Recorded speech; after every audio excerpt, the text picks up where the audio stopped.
Alrighty, hey folks. Well, welcome to Fighting Words, a podcast where just two dads talk about UFC news. And well, we've got some breaking news, and I am rocking on the podcast this week by myself. Tyrell has got some other stuff going on this week, but I wanted to kind of hop on the pod real quick and talk about the canceled bout between Michael Chandler and Conor McGregor at UFC 303. The main event is out. And we don't really have a timeline for when they're going to reschedule this fight because apparently Conor McGregor is out via injury. Last week, we had the the press conference cancellation in Dublin. Ariel Helwani had reported that everything seemed positive. Everything seemed like it was okay, good to go. Turns out not to be the case.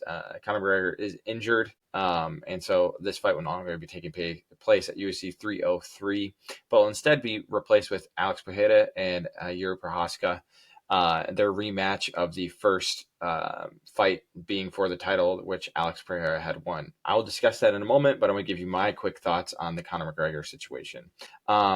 This is a bummer. But I don't think any of us could be shocked at this point. This is a fight that we kind of all saw the writing on the wall as maybe this isn't as good as what we anticipate. Maybe this is too good to be true because of the delays, because of the setbacks, because of, they had the Ultimate Fighter, 2 years ago now, and it still hasn't happened. And now this fight is canceled again. I really don't anticipate this fight to ever return to the UFC bookings. In fact, there's a slim chance that Conor will never fight again, depending on the degree of this injury. So far, Conor hasn't said anything, what it's about, what happened. We don't know to the fullest extent as of right now as I'm recording of it. But, I mean, the dude just is recovered from, a shattered leg from the Dustin Poirier fight, which was his last bout. Now he's done a bunch of, movie stuff with Roadhouse and has taken time off for that.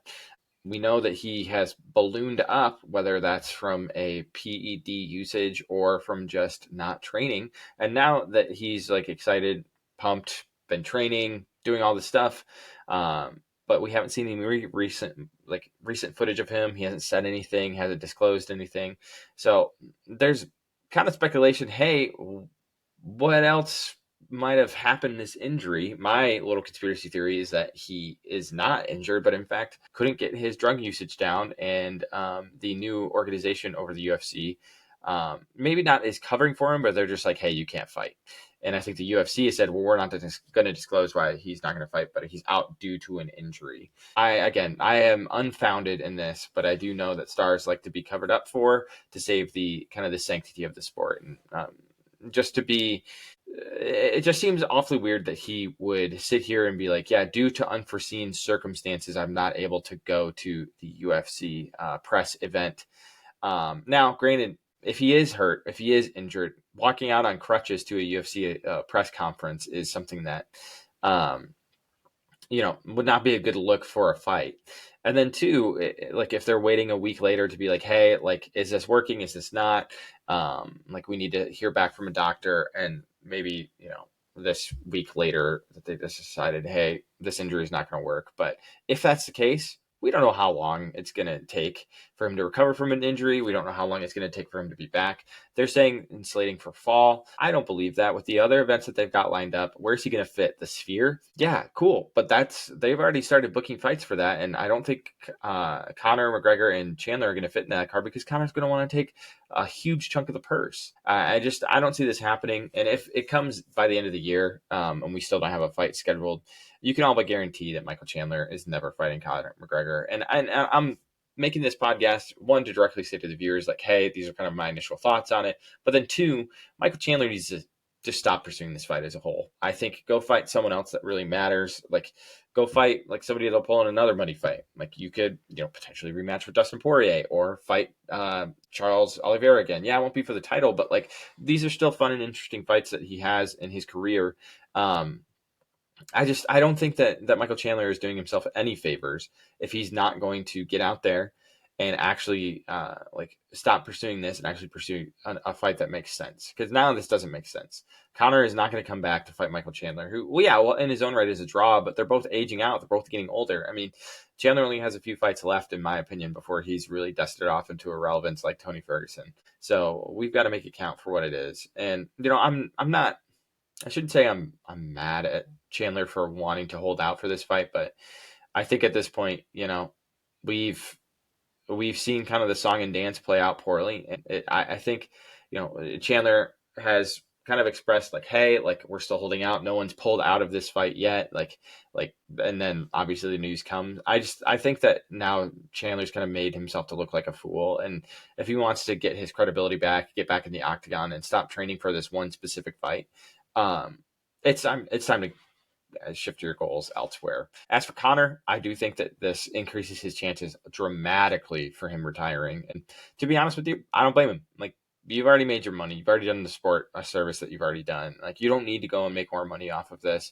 I wrote in my newsletter, but I also want to say that, I think the only fights that make sense for Conor at this point is either the Nate Diaz rematch or Dustin Poirier rematch, and just kind of put the close on that. And I think that benefits all three of those fighters, but it just doesn't make sense for Michael Chandler because there's not really a history there. In fact, there's just a history of failure. Yeah, sure. The Ultimate Fighter show, like with him and Chandler, was decent, but it's not like the beef really existed. It felt more manufactured than anything. So, I do want to give you my quick thoughts on the replacements as well as Jamal Hill being out for his bout against Carlos Ulberg.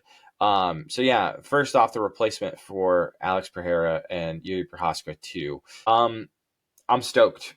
If there's one fighter that can come in and replace all their fighters, it is Alex Pereira. He's just the guy to watch right now. He is the fun, exciting fighter. You never know what you're going to get with him. You also never know what you're going to get with Yuri. And yes, we've seen this play out the first time with Yuri and him. I do think Yuri may come in with a different game plan, but he also might just swing and bang with him. I do think that the fight with Rakic has really given him a lot of confidence to go in there and, see if he can bring, I guess, some new heat to the table, or maybe that, hey, I can handle Alex's punches now, or like, I don't know. I think that there's a renewed confidence with Yuri. I do think with how the first fight played out, I don't think we're going to see much of the same.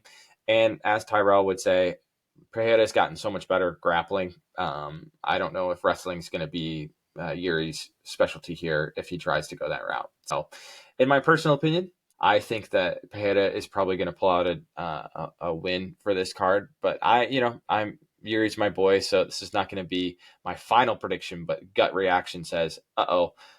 Like, we know how this story played out once. We don't want to, see it poorly play out again. And then finally, Jamal Hill is out of UFC 300. So Anthony Smith will be jumping in as the replacement against Carlos Ulberg.